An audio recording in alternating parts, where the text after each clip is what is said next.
So நீங்கள் புதுசாக programming படிக்கிறீங்க, இல்லை புதுசாக ப்ரோக்ராமிங் படிக்கணும்னு ஆசைப்பட்றீங்க அப்படின்னா இந்த வீடியோ உங்களுக்காக தான். நான் இதில் வந்து உங்களுக்கு 5 ஸ்டெப்ஸ் நான் உங்களுக்கு சொல்லுவேன். அந்த 5 ஸ்டெப்ஸை வந்து கண்டிப்பாக நீங்கள் அவாய்ட் பண்ணணும். ஃபைனலாக ஒரு போனஸ் பாயிண்ட்டும் சேர்த்து உங்களுக்கு நான் கொடுக்குறேன். ஸோ இந்த வீடியோவை ஸ்கிப் பண்ணாமல் கடைசி வரைக்கும் பாருங்கள். ஸோ தட் இது வந்து கண்டிப்பாக அது உங்களுக்கு யூஸ்ஃபுல்லாக இருக்கும். ஃபர்ஸ்ட்டு நான் உங்களுக்கு சொல்லக்கூடிய பாயிண்ட் என்னென்னா, நீங்கள் ஒரு ஃப்ரெஷராக இருக்கீங்க. அப்போ நீங்கள் எப்போவுமே லேர்ன் பண்ணுறதுல ரொம்ப தெளிவாக இருக்கணும். ஸோ நிறையா ப்ரோக்ராமிங் லாங்குவேஜஸை படிக்கிறத அவாய்ட் பண்ணுங்கள். ஒரு ப்ரோக்ராமிங் லாங்குவேஜை சூஸ் பண்ணுங்கள். எய்தர் ஜாவா, பைத்தான் இல்லாட்டினா C#. அந்த ஒரு ப்ரோக்ராமிங் லாங்குவேஜில் டீப்பராக படித்து ஸோ அதில் மட்டும் நீங்கள் உங்களோட ஃபோக்கஸில் இருக்கணும். நிறைய ப்ரோக்ராமிங் லாங்குவேஜஸை நீங்கள் படிக்கிறத அவாய்ட் பண்ணுங்கள். ஸோ நான் பார்த்ததுல நிறைய பேர் என்ன பண்ணுவாங்கன்னா, ஃபஸ்ட்டு Cயில் ஸ்டார்ட் பண்ணுவாங்க. அடுத்து என்ன பண்ணுறாங்க, பைத்தானை படிப்பாங்க. அடுத்து என்ன பண்ணுவாங்க, நான் மொபைல் ஆப் படிக்க போகிறேன்னு சொல்லிட்டு ரியாக்ட் நேட்டிவ் ஏதாவது ஒரு கோர்ஸ் எடுத்து படிப்பாங்க. ஸோ இப்படி வெரைட்டி ஆஃப் இதில் நீங்கள் வந்து ஃபோக்கஸ் பண்ணுறத கண்டிப்பாக நீங்கள் அவாய்ட் பண்ணியே ஆகணும். செகண்ட், நீங்கள் அதிகமாக வீடியோஸை பார்த்து படிக்கிறத மோஸ்ட்லி அவாய்ட் பண்ணிடுங்க. ஸோ இது உங்களை வந்து வீடியோ அடிக்ட் ஆக்கிரும். ஸோ நீங்கள் வீடியோ பார்த்து படிச்சுக்கிட்டே இருந்தீங்க அப்படின்னா என்ன ஆகும் அப்படின்னா, உங்களுக்கு வீடியோவில் உள்ளது மட்டும்தான் உங்களுக்கு தெரியுமே தவிர புதுசாக எதுவுமே உங்களுக்கு தெரியாது. ஸோ இது என்னோடய எக்ஸ்பீரியன்ஸ் வச்சு நான் சொல்கிறேன். எனக்கு கூட வேலை பார்த்த ஒரு கொலீக் வந்து வீடியோ மட்டும் படிச்சிருப்பான், நிறைய படிச்சிருப்பான். அயானிக் படிச்சிருப்பான், ஆங்குலர் படிக்கிறாங்க, நோடுன்னு படிப்பு நிறைய கோர்சஸ் வாங்கி படிச்சுக்கிட்டே இருப்பான். ஆனால் அவனால் வந்து அந்த வீடியோவை தாண்டி எதையுமே அவனால் யோசிக்க முடியாமல் போயிடுச்சு. ஸோ எப்போவுமே வீடியோவை பார்க்குறது நல்லது, ஆனால் நீங்கள் வந்து அதிகமாக ப்ராக்டிஸ் பண்ணணும். ஸோ நீங்கள் ப்ராக்டிஸ் பண்ணால் தான் உங்களுக்கு லாஜிக்கல் திங்கிங்குள்ள நாலேஜ் வந்து க்ரோ ஆகும். ஸோ அதுக்காக நீங்கள் பண்ண வேண்டியது என்னென்னா, லீட் கோடு, ஹேக்கர் ரேங்க்கு, ஸோ இந்த மாதிரி வெப்சைட்டுக்குள்ளே போய் சைன்அப் பண்ணி ப்ரோக்ராம்ஸை டெய்லி நீங்கள் வந்து ட்ரை பண்ணுங்கள். ஸோ தட் உங்களுக்கு வந்து லாஜிக்கல் ஸ்கில்ஸ் வந்து க்ரோ ஆகும்.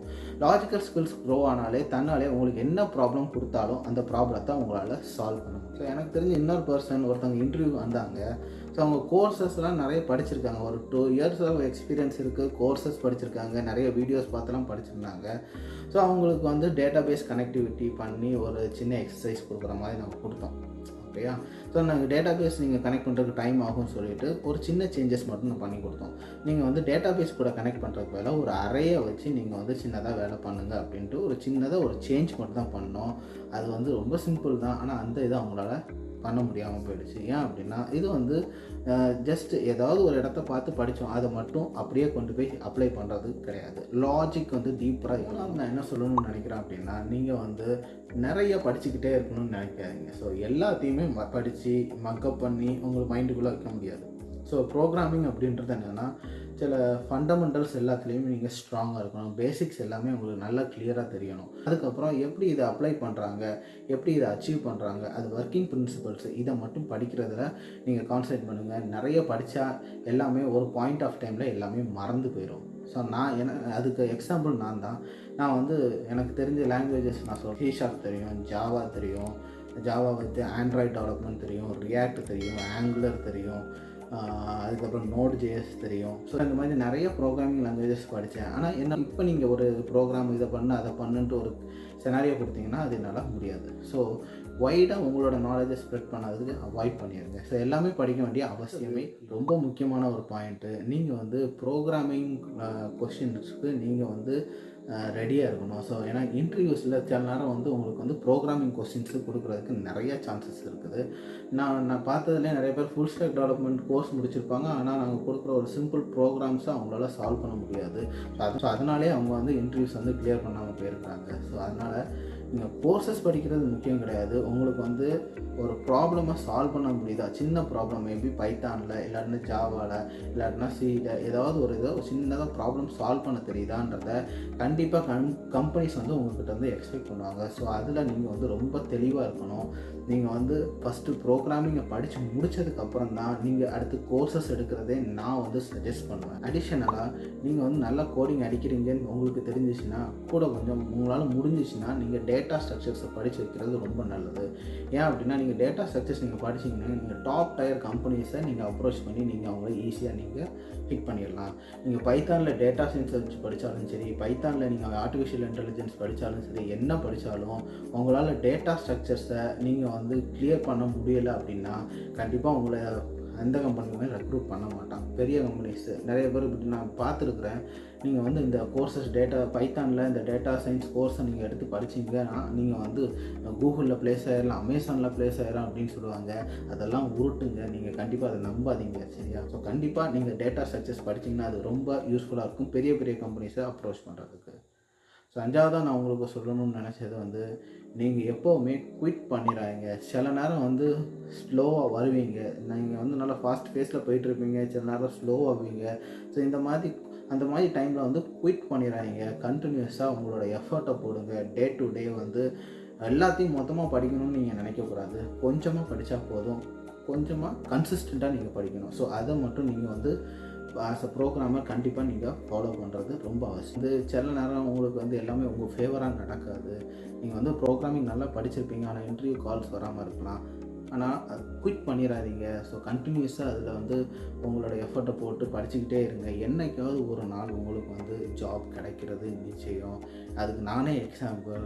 நான் வந்து படித்து முடித்து 7 வருஷம் கழிச்சு தான் நான் சாஃப்ட்வேர் இண்டஸ்ட்ரிக்குள்ளே போனேன். அதுக்கு முன்னாடி 5 இயர்ஸ் நான் வந்து அசிஸ்டன்ட் ப்ரொஃபஸராக ஒரு காலேஜில் நான் ஒர்க் பண்ணிகிட்டு இருந்தேன். ஆனாலும் நான் அசிஸ்டன்ட் ப்ரொஃபஸராக நான் ஒர்க் பண்ணிகிட்டு இருக்கும்போதும் என்னோடய பேஷன் நான் கோடிங் பண்ணணும், நான் வந்து டெவலப்பர் ஆகணும் அப்படின்றது என்னோடய பேஷனாக இருந்துச்சு. ஸோ அப்போது நான் கண்டினியூஸாக நான் கோடிங் அடிச்சுக்கிட்டே இருந்தேன். ஆனால் ஒன் டைம் எனக்கு ஒரு சான்ஸ் கிடச்சிச்சு. அந்த சான்ஸை நான் யூஸ் பண்ணிக்கிட்டேன். ஸோ அதை பற்றி தனியாக ஒரு வீடியோவில் பார்த்துக்கலாம். ஸோ இப்போதைக்கு எப்போவுமே நீங்கள் குயிட் பண்ணிடுறாங்க. ஸோ லாஸ்ட்டாக நான் உங்களுக்கு சொல்லணும்னு இருந்த போனஸ் பாயிண்ட் என்னென்னா, இப்போ புதுசாக ட்ரெண்டிங்கில் இருக்கிறது என்னென்னா Chat GPT. ஸோ இந்த Chat GPTயை வந்து ஆஸ் அ ஃப்ரெஷர் இல்லை புதுசாக ப்ரோக்ராமிங் படிக்கிறவங்க வந்து அதை வச்சு ரொம்ப யூஸ் பண்ணுறத அவாய்ட் பண்ணுங்கள். ஓகே, நீங்கள் வந்து ஏதாவது ஒரு ப்ராஜெக்ட் செய்கிறீங்க அப்படின்னா அந்த ப்ராஜெக்ட்டை நீங்கள் சீக்கிரமாக முடிக்கணும். ஸோ அந்த டைமில் நீங்கள் என்ன பண்ணிக்கலாம்னா Chat GPTயோட ஹெல்ப்பை எடுத்து யூஸ் பண்ணி நீங்கள் பண்ணிக்கலாம். பட் உங்களோட ஸ்கில் டெவலப்மெண்ட்டில் ஏதாவது டவுட்ஸ் இருந்தால் மட்டும்தான் நீங்கள் அந்த இடத்துக்கு போகணுமே தவிர, அந்த Chat GPTயை யூஸ் பண்ணி டே டு டே டாஸ்க்ஸை நீங்கள் சால்வ் பண்ணுறத கம்ப்ளீட்டாக நீங்கள் அவாய்ட் பண்ணுங்கள். இன்னும் கொஞ்சம் வருஷத்தில் பாருங்களேன், நிறைய பேர் வந்து Chat GPT டிபெண்ட்டாக மாறிடுவாங்க. எஸ்பெஷலி ப்ரோக்ராமர்ஸ் வந்து ரொம்ப அதில் இதாகிட்டாங்க அப்படின்னா, ஸோ அவங்களுக்குன்ட்டு நம்பி எதுவுமே இருக்காது. சப்போஸ் இந்த Chat GPT எல்லாம் வந்து உங்களுக்கு வந்து பெய்டாக மாற்றிட்டான்னு வச்சுக்கோங்களேன், அவ்வளோதான், முடிஞ்சிச்சு. நிறைய ப்ரோக்ராமர்ஸோட வேலை பிரச்சனையாகிடும். அதனால் நீங்கள் எப்போவுமே உங்களோட இதில் வந்து ரொம்ப ஸ்ட்ராங்காக இருங்க. அதுவும் ப்ரோக்ராமர்ஸ் ஃப்ரெஷராக நீங்கள் ஸ்டார்ட் பண்ணுறீங்க அப்படின்னா, ப்ரோக்ராம் படிக்கணும்னு நினச்சிங்கன்னா, இந்த Chat GPTன்றதை நிறைய பேர் இந்த இன்ஸ்டாகிராம்லலாம் நான் பார்க்குறேன். ஆனால் அதெல்லாம் யூஸ் பண்ணாதீங்க. ஃபஸ்ட்டு லெவலில் நீங்கள் அதை யூஸ் பண்ணாதீங்க. நீங்கள் உங்களுக்கு டாஸ்க் ஏதாவது முடிக்க வேண்டிய டைமில் இருக்கிறதுனா அந்த மாதிரி இதுக்கு யூஸ் பண்ணுங்கள். ஸோ அதை தாண்டி நீங்கள் வந்து இந்த Chat GPTன்றதை நீங்கள் யூஸ் பண்ணுறத அவாய்ட் பண்ணுங்கள். ஸோ இந்த டிப்ஸ் எல்லாம் உங்களுக்கு யூஸ்ஃபுல்லாக இருக்கும்னு நான் நினைக்கிறேன். ஸோ இது ஃபாலோ பண்ணி பாருங்கள். உங்களோட லைஃப்பில் கண்டிப்பாக ஒரு சேஞ்சஸ் இருக்கும். ஸோ இந்த வீடியோ உங்களுக்கு பிடிச்சிருந்துச்சுன்னா அதை லைக் பண்ணி சப்ஸ்கிரைப் பண்ணிக்கோங்க. இந்த இன்ஃபர்மேஷன் வேறு யாருக்கோ உங்கள் ஃப்ரெண்டுக்கு தேவைப்பட்டுச்சுன்னா அதை உங்களுக்கு ஷேர் பண்ணி விட்ருங்க. தேங்க்யூ. நெக்ஸ்ட் வீடியோவில் நம்ம மீட் பண்ணலாம்.